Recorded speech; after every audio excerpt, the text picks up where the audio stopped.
You can't fix people with love. No more Mr. Nice Guy. Why your partner disrespects you and how you have the power to influence a different lifestyle, a different adventure for your marriage. Will this work for me? Stop sending miles of text messages. Your wife withholding sex from you. Truth, integrity, moving fast, and sound decisions. You can't fix people with love. Welcome to the Morrow Marriage podcast, guys. And we've all heard, love conquers all. And it might. It doesn't fix, it conquers. That's right. You can't fix people with love. People constantly think, well, if I love them right, and we've heard of that. You might have considered yourself a fixer. You have broken people. You might have a pattern, Guys, love is not something that you just feel, okay? You feel happy. You feel giddy. You feel the butterflies. We don't have to call it a real feeling. You get little butterflies inside, But that's not love, right? Love is like a combination of all of these things. Love takes work until it's not work. But then there's still things that you have to check, or take accountability for, responsibility for, work together on, compromise, settle. And too many people think, if I love them right, it'll be okay. Or, here's the big one, if you love me right. That sounds familiar. Mm-hmm. It should for most of you, if you're watching our podcast, right? And that's typically how it goes, okay? By the time, like where we're at right now with everything we teach and all the people we work with, that makes a lot of sense for Kathryn to say that sounds familiar. Back then, I didn't really say it like that. You need to love me right. What I would say is, you're doing it wrong this way, this way, this way, this way. So how could Kathryn ever fix anything in the relationship? Never mind fix me, right? We tend to have such a high standard of the person that we love that we assume that it's going to be easy. That's why if you've been the fixer, you can't fix them, right? Let's say both of you go to the gym, okay? But one of you works really hard and one of you doesn't. Are you talking about me? No. What? I work hard, guys. I'm just not as strong as he is. My sweet love. One of you works really hard or one of you doesn't, okay? We can even say we have another couple. One of you goes to the gym and one of you doesn't, okay? You can't fix them with love. You can talk about how, oh my gosh, I love your body. So hot body to not hot body, okay? Oh my gosh, I love your body just the way it is. I love you just the way you are. It's not fixing shit. They're still broken. They still feel no confidence. It doesn't fix their confidence level to be loved when they disbelieve because they disbelieve in themselves. And too many people are trying to do this, right? How many people in your program would you say are working so hard? We struggle with patience. We struggle with, lack of motivation or desire because you're worried it's never going to happen, not happen fast enough. When women enter my program, they are terrified that it's not going to happen or that it's not going to happen fast enough. But then most of the women that I have, I'm really lucky. Most of the women in my program, I would say high 90%, they start to get results right away. They come in, they embody everything that I teach them, they work with the coaches, and so they no longer feel discouraged. I do get a small percentage that, their husbands really are doozies. And so they naturally would become discouraged and they think it's not going to work. And if they quit, then obviously it's not going to work. No, that's the thing. And we see a high percentage of men who get very discouraged very quickly, who get frustrated. Like some of these wives that can be the difficult wives, like you're talking about the difficult husbands. But if you can start to understand that there's a whole bunch of stuff that's actually needing to take care of, it's kind of like when you guys are like, how do I recreate the spark? Well, okay, we'll call that the romance because that'll be the closest thing to the butterflies and the love that you feel, right? Getting you the hot sex and the passion because we're intimately connected. The foundation is what connects you first. And without that, which means you don't feel love when somebody's talking to you. You might appreciate how they're listening to you. You might appreciate how they validate you. And then overall, a bunch of these kinds of things make you feel part of the love, but that's not where it ends. So if you want to fix someone, start by listening to someone. Start by fixing you, being a better listener maybe, right? That's hitting the nail on the head. If you want to fix your partner, this is perfect actually. I love the way that this opened up.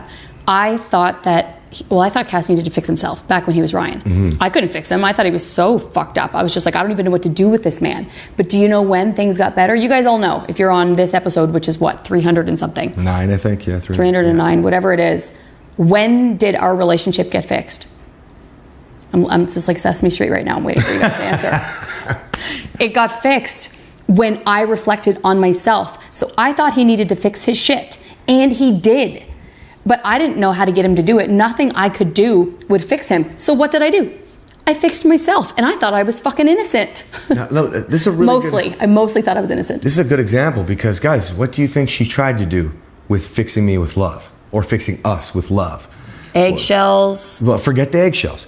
What has she tried to do? She did not try to step on eggshells. She walked on eggshells while she tried to make sure she was soft in her voice, while she tried to make sure she wouldn't say something that would piss me off, while she tried to make sure she overly communicated where she was, where she tried to make sure she dropped to her knees whenever I demanded. She tried to make sure she was proactive with those kinds of things.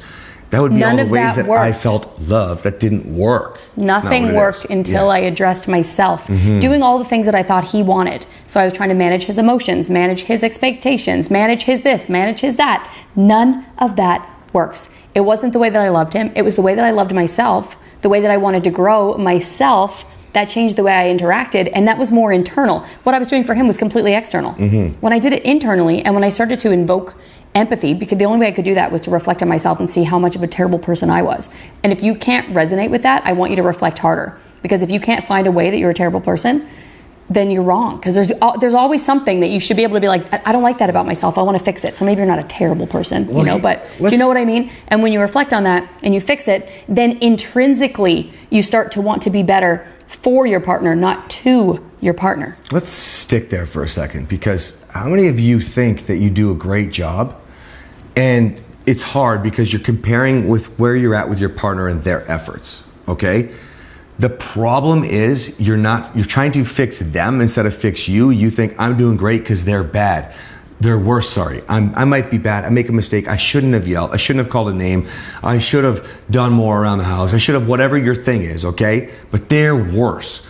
If it's followed with a bit, but they're worse, then you don't actually have respect for yourself. Correct. Like zero. Because you're only comparing yourself to something that's worse. Yeah. How can you ever try to be better when you're always comparing yourself to something that you're always going to tower over? Yeah, this is... How is that possible? I love where this went. You guys, too many people in our comments, like we're almost at 1 million followers now, and the downloads, we just hit 500,000 downloads of this podcast, guys. Thank you very much. Please like and share, and let's get some more. People haven't found us yet. How many people how many of you listening, watching right now have thought, but my partner, then you have zero respect for yourself. I'm not saying we don't slip, get defensive, and maybe say about you. But we can turn it around and we move it forward very fucking fast, because it always goes back to, I mean, I don't remember if I told you guys on the podcast or not. I remember going to Kathryn, I break shit. And this after we got a new coach. He said that. I was like, yeah, I do too. She's like, yeah, with business. That's what he was talking about. And I was like, no, but with us too, I break shit. She goes, yeah, but I see it a mile away. I can see it coming. That's two people taking responsibilities. Is it worse if I break shit?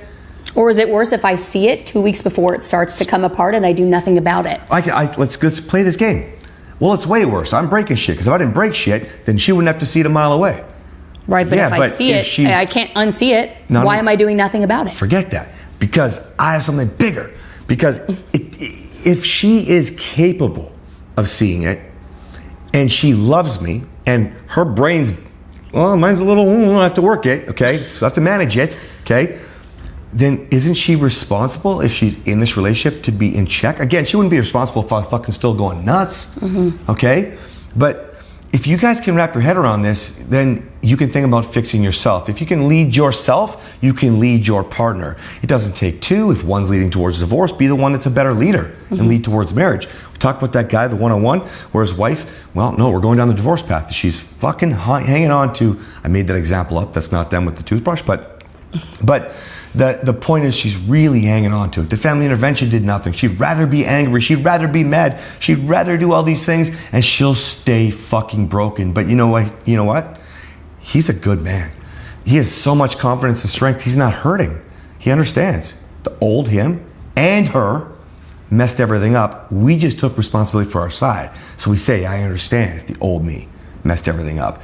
But in what world was it only one person's fault? In what world? All of you who think my partner's fucking crazy, my partner's an asshole, my partner's a narcissist, in what world is it just their fault? You're more mature. Look at Kathryn's example. If you weren't raised by douchebags, it's your fucking fault because you picked him or her. I think a lot of you guys gotta understand, if you wanna fix anything, fix yourself. Then we can talk. When you've tried everything, and most of you haven't, you just No listen. such thing. You No still such don't thing. watch on the weekends, which means I know you're not really working. Numbers go down, they cut in half or more. So the ones that do, good for you. But like, if that's true, then you're not working. Do we keep working on the weekends? Always. Always. Do we get up early and work? Yes. Oh my gosh. Do we stay up late and work? Yes. Oh my gosh. So if we're doing it, you're not trying hard enough. You want what we have, do what we do. If you want to know really how we do it, then I suggest that you go to Instagram, DM, apply, and let's get you guys started. What are you waiting for? Let's go. All right, guys. See you next time. Bye.